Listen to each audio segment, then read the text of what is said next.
Hey everyone, welcome to the Mobile User Acquisition Show.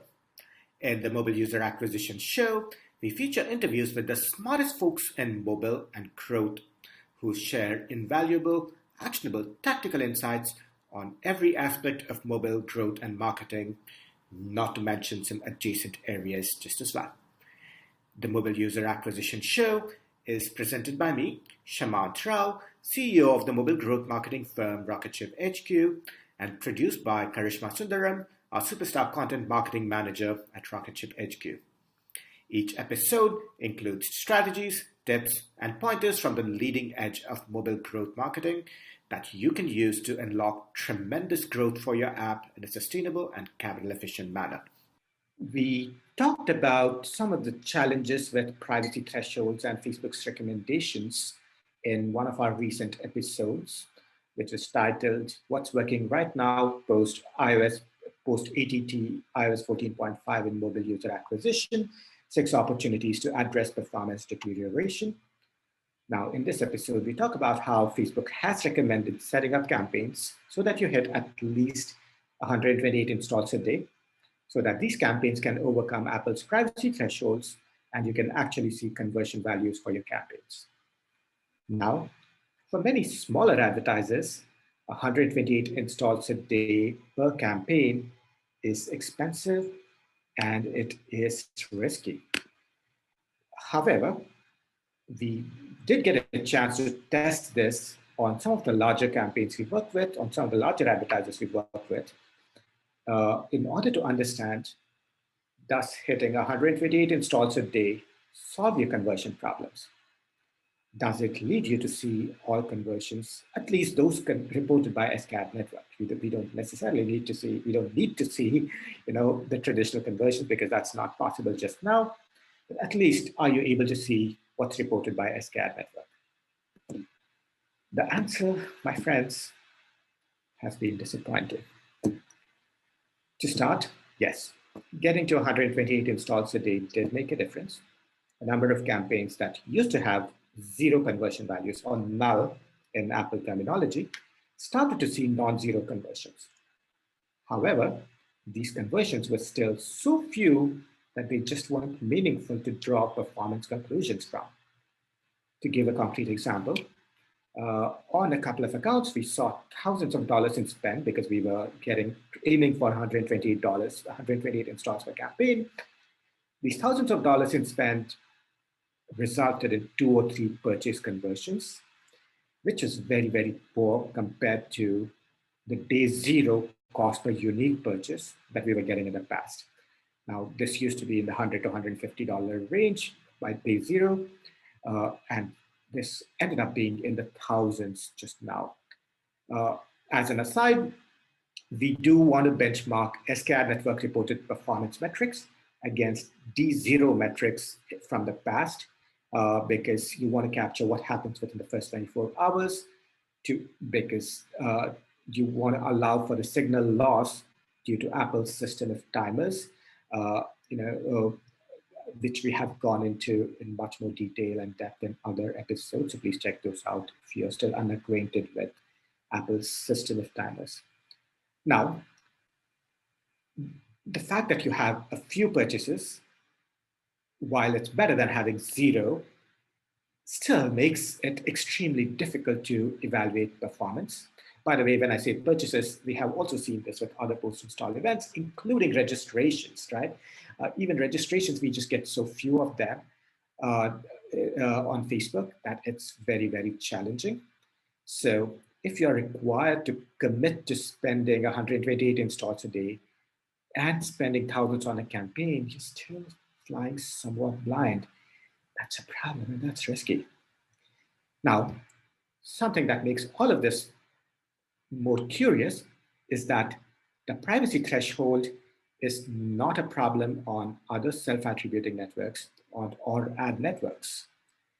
At least, obviously the privacy threshold is uniformly applicable across all your traffic sources, but on Snap, TikTok, and other ad networks, we do see enough payers being reported at the campaign level. So the cost per unique payer seems to be comparable and in a similar ballpark as the erstwhile D0 cost per conversion that we used to see in the past. So it appears that the privacy threshold hasn't hit these platforms at the campaign level as much as it has for Facebook. And at least based on this, and at least based on SKAdNetwork metrics, there isn't as much of a performance degradation, at least on the accounts that we are looking at, right?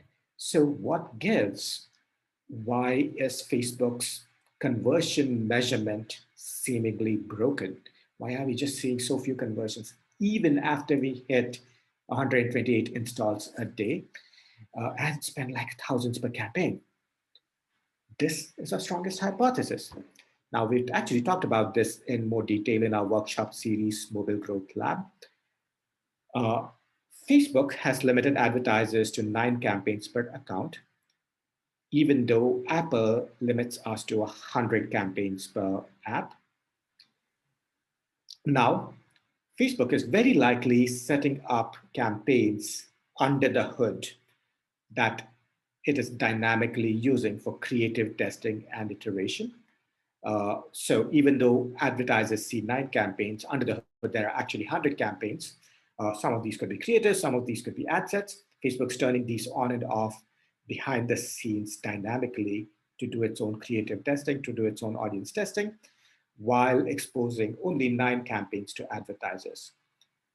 Now, if 9 advertiser-facing campaigns are actually 100 Apple-facing campaigns, then each advertiser-facing campaign will need to hit 11 times as many installs and conversions as an Apple-facing campaign, right? So you basically have a much lower threshold, a much higher threshold that you need to hit as an advertiser as compared to an Apple-facing campaign. Our strongest hypothesis is that ad networks and other self-attributing networks such as Snap and TikTok have their advertising-facing campaigns to be much more similar to Apple-facing campaigns. So you're actually seeing actual SKAdNetwork reported metrics for these, and their conversion values are obfuscated far, far less than Facebook's conversion values are at this point of time, which is why you see purchases, you see post-install events much more clearly in these campaigns. Which is not to say which is not to say you're not getting purchases or post-install events on Facebook. You probably are. You're not seeing them, and that becomes a problem. So, given that Facebook's conversion tracking at this point of time is not close to being even directionally accurate, these are some of the things we recommend doing just now. Number 1, treat your SAN and ad network performance metrics as close to being directionally accurate, at least based on D0 metrics, D0 CPAs. On Facebook, if you want a greater degree of confidence, it's worthwhile to optimize for installs for just now. And that way you aim for the lowest cost installs. So you have at least some confidence in the numbers that you're seeing.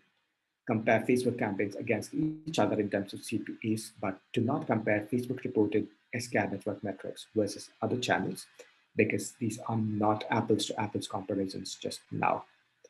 And as we've said multiple times before, lean on blended metrics as your source of truth.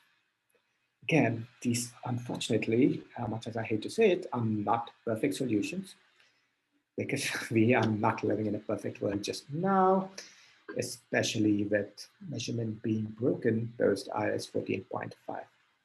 But I hope this episode helps you understand that scaling to 128 installs per day per campaign and still flying blind is not the only path forward.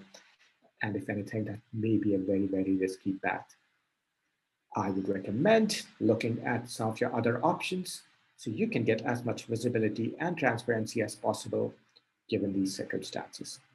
For more tips, pointers, and strategies from the leading edge of mobile user acquisition, subscribe to our YouTube channel right here, or check out our blog, rocketship.hq.com/blog.